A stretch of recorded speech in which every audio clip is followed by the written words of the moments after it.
नमस्कार, स्वागत है आपका राजस्थान पाठशाला यूट्यूब चैनल में। आज का हमारा टॉपिक है कक्षा 8 की प्रश्नावली बीजीय व्यंजक। चलिए देखते हैं इसका पहला क्वेश्चन। निम्नलिखित एक पदी युग्मों का गुणनफल ज्ञात कीजिए।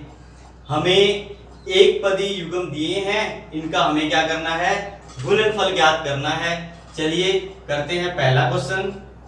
तो पहले क्वेश्चन में हमें दिया है 4 का गुणा करना है 7p से। तो 4 गुणा का चिन्ह 7p। देखिए सबसे पहले संख्या को संख्या से गुणा करेंगे, 4 को 7 से गुणा करेंगे, 4 सत्ते 28 और p का p लगा दिया। इसी तरह दूसरा क्वेश्चन, तो देखिए दूसरा क्वेश्चन क्या कहता है, माइनस का 4p गुणा में 7p। तो -4p को गुणा करना है 7p से। सबसे पहले हम इनके चिन्ह को गुणा करेंगे। यहाँ पे माइनस का चिन्ह है, यहाँ पे प्लस का है। तो हमें पता है प्लस को प्लस से गुणा करेंगे तो प्लस, माइनस को माइनस से गुणा करेंगे तो भी प्लस, माइनस को प्लस से गुणा करेंगे तो माइनस का चिन्ह आता है। तो इसमें देखिए माइनस को प्लस से गुणा करेंगे तो माइनस, अब संख्या गुणा करेंगे, 4 को 7 से गुणा करेंगे, 4 सत्ते 28। अब देखो p को p से गुणा करना है, बीजीय गुणनखंड को समान बीजीय गुणनखंड से गुणा करने हैं। तो यहाँ पे ध्यान देंगे कि यदि बीजीय गुणनखंड समान है, उनका आधार समान है, तो आधार को तो एक बार लिखेंगे और उनकी संख्या को इसकी घात के रूप में लिख देंगे। 1 और 2 बार है तो इसकी घात हम क्या लगा देंगे, 2 लगा देंगे, p की घात 2। तो यहाँ पे p को p से गुणा किया तो क्या आया, p की घात 2। तो हमारा आंसर आया -28 p की घात 2। इसी तरह देखते हैं तीसरा क्वेश्चन, -4p को गुणा करना है 7pq से। तो करते हैं, -4p को गुणा करना है 7pq से। तो देखिए सबसे पहले चिन्ह को गुणा करेंगे, माइनस को प्लस से गुणा करेंगे तो क्या आएगा, माइनस आएगा। संख्या गुणा करेंगे, 4 को 7 से गुणा करेंगे, 4 सत्ते 28।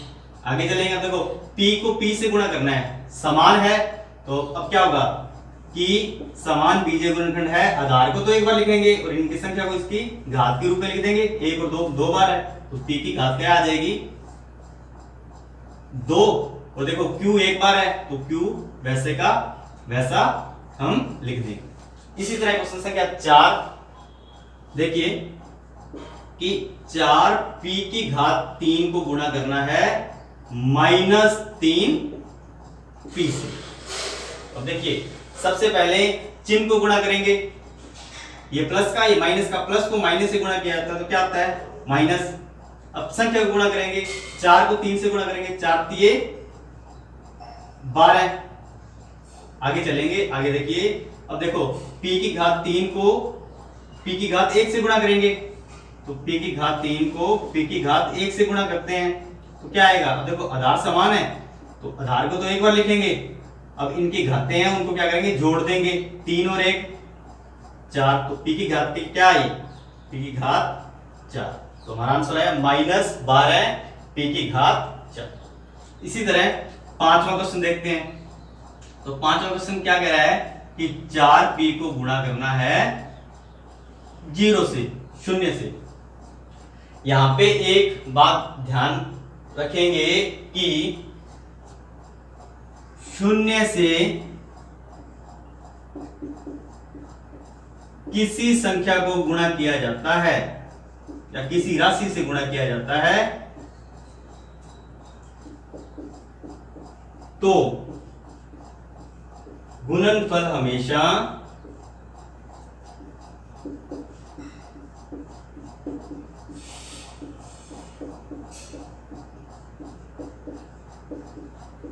गुणनफल क्या आता है, 0 आता है। देखो कोई राशि 3p है, इसको गुणा कर रहे हैं 0 से, तो 0 को किसी संख्या से या किसी राशि से गुणा किया जाता है तो क्या आता है, 0 आता है। कितनी भी बड़ी संख्या ले लो, चाहे 455 को आप 0 से गुणा कर रहे हो तो भी क्या आएगा, गुणनफल 0 ही आएगा, 0 ही आएगा। इसी तरह भाग में भी कि यदि 0 में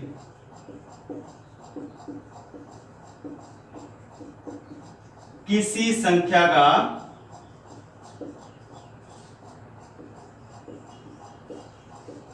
भाग किया जाता है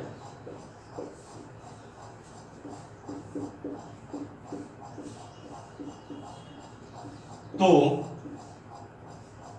भागफल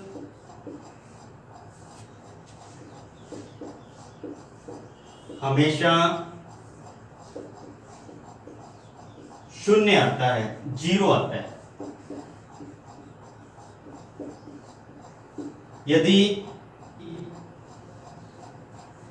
0 में भाग दे रहे हैं 5 का, मतलब 0 में भाग देना है 5 का, तो भागफल क्या आएगा, 0 आएगा। चाहे कितनी भी बड़ी संख्या हो, 0 में भाग दे रहे हैं 1000 का, तो भी भागफल क्या आएगा, 0 ही आएगा। एक बात वो ध्यान में रखेंगे कि किसी संख्या में 0 का भाग दिया जाता है तो क्या आता है, अपरिभाषित अनंत आता है। जैसे 500 में भाग दे रहे हैं 0 का, तो क्या आएगा, अनंत आएगा। 1000 में भाग दे रहे हैं 0 का, क्या आएगा, अपरिभाषित आएगा, अनंत आएगा। तो ये बात ध्यान रखना। करते हैं 5वां क्वेश्चन। तो देखिए 4p को गुणा कर रहे हैं 0 से 0 से, तो हमें पता है कि 0 में या 0 में किसी संख्या का गुणा किया जाता है तो गुणनफल हमेशा क्या आता है, 0 ही आता है। इसी तरह देखते हैं क्वेश्चन संख्या 2। निम्नलिखित एकपदी युग्मों के रूप में लंबाई व चौड़ाई रखने वाले आयतों का क्षेत्रफल ज्ञात कीजिए। कह रहा है कि आपको एकपदी युग्म दिए गए हैं और एक पद को तो आप मान लो लंबाई और एक को चौड़ाई, लंबाई और चौड़ाई मान के आयत का क्षेत्रफल ज्ञात कीजिए। तो करते हैं पहला क्वेश्चन। तो देखो हमने P को तो माना है लंबाई, आयत की लंबाई बराबर में P और आयत की चौड़ाई बराबर में Q। तो आयत के क्षेत्रफल का सूत्र क्या होता है, आयत का क्षेत्रफल, आयत का क्षेत्रफल का सूत्र होता है लंबाई गुणा में चौड़ाई।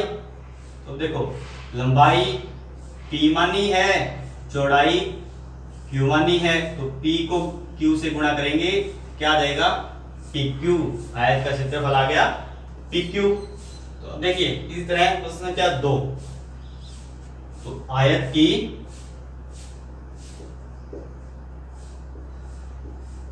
लंबाई 10 m को तो लंबाई मान लिया और आयत की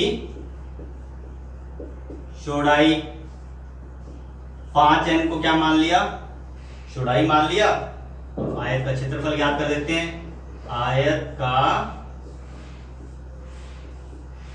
क्षेत्रफल सूत्र क्या होता है, लंबाई गुणा में चौड़ाई। लंबाई 10 m है गुणा में चौड़ाई क्या है, 5 n है। सबसे पहले हम क्या करेंगे, संख्या को संख्या से गुणा करेंगे। 10 को 5 से गुणा किया 50 आया। अब m को n से गुणा करना है तो ये असमान है, इनको वैसे के वैसे लिख देंगे, क्या आया 50 mn। इसी तरह तीसरा क्वेश्चन देखते हैं, इसमें भी लिखेंगे आयत की लंबाई, आयत की लंबाई 20x² और चौड़ाई 5y²। तो आयत का क्षेत्रफल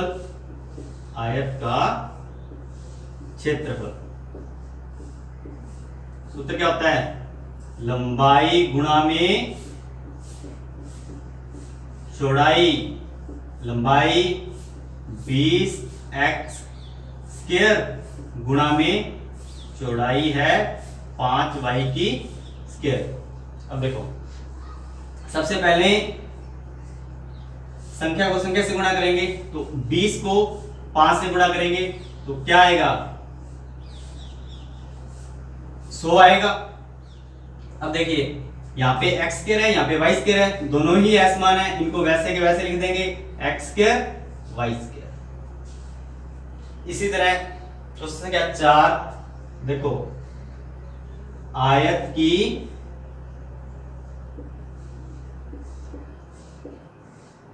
लंबाई 4x, चौड़ाई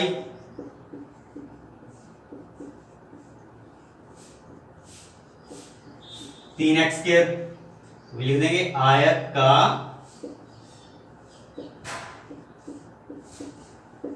क्षेत्रफल क्या होता है? लंबाई गुणा में चौड़ाई। तो लंबाई 4x और चौड़ाई 3x²। सबसे पहले संख्या को गुणा करेंगे, 4 को 3 से गुणा करेंगे, 4 तिये 12। अब देखो, ये भी x है, यहाँ पे x² है, तो बीजीय गुणनखंड के जो आधार समान होने पे हम क्या करेंगे? आधार को तो लिखेंगे एक बार और इनकी जो घात है उनको जोड़ देंगे। अब x के कोई घात नहीं थी, हमने 1 लगा ली, तो 1 और 2 3, तो x की घात क्या आ गई? 3 आ गई। इसी तरह क्वेश्चन संख्या 5 देखो, 5 में जो आयत की लंबाई है उसको मान लिया 3 mn और चौड़ाई को 4 np। आयत का क्षेत्रफल क्या हो जाएगा? आयत का क्षेत्रफल लंबाई गुणा में चौड़ाई। लंबाई 3 mn है, गुणा में चौड़ाई 4 np है। सबसे पहले क्या करेंगे? संख्या को गुणा करेंगे, 3 को 4 से गुणा करेंगे, क्या आएगा? 12। और m, इसमें m है, इसमें m नहीं है, तो m वैसे के वैसे लगा देंगे। इसमें n है, इसमें भी n है, तो इसको घात के रूप में लिख देंगे। 2 बार है तो n की घात क्या आ जाएगी? 2 आ जाएगी। इसमें p है, इसमें p नहीं है, तो p एक बार लिख देंगे। तो हमारा आंसर क्या आया? 12 mn²